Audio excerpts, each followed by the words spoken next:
संगमनेर तालुक्यामधील मुळा नदी पात्रातील वाळूचा लिलाव बंद होताच वाळू तस्करी करणाऱ्यांकडून पोलिसांची वरकमाई सुरू झाल्याची चर्चा वाळू तस्करांमध्ये सुरू आहे। स्थानिक पुढाऱ्यांच्या नावाखाली सुरू असलेली वाळू तस्करी पोलिसांना लक्ष्मी मिळवून देत आहे। त्यामुळे पोलिसांना अच्छे दिन आले आहेत। मुळा नदी पात्रामधील तांगडी बोरबन या शिवारातून सध्या बेसुमार वाळू उपसा सुरू आहे। मात्र या वाळू उपशाकडे पोलिसांनी वरकमाईच्या दृष्टीने चांगलेच लक्ष घातल्याची चर्चा आहे। वाळूने भरलेल्या बेकायदेशीर वाहनावर पोलीस लक्ष ठेवून असतात। असे वाहन जर सापडलेच तर मात्र वाळू तस्कराला मोठी रक्कम चुकती करावी लागते। ती रक्कम मात्र पोलिसांच्या खिशात जाते।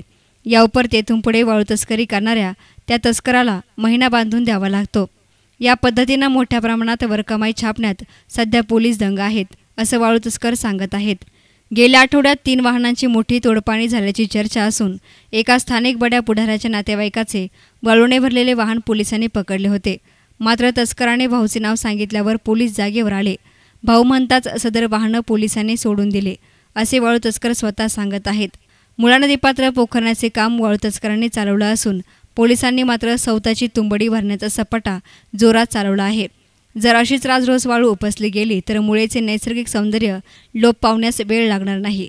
प्रचंड वाळू उपशामुळे भूजल पातळी खोल गेल्याने परिसर उजाड होणार हे निश्चित असलं तरी पोलिसांना मात्र अच्छे दिन आले, हे स्थानिक लोक दबक्या आवाजामध्ये बोलत आहेत। News reporter Nitin Shelke, S nine media, Sangamner.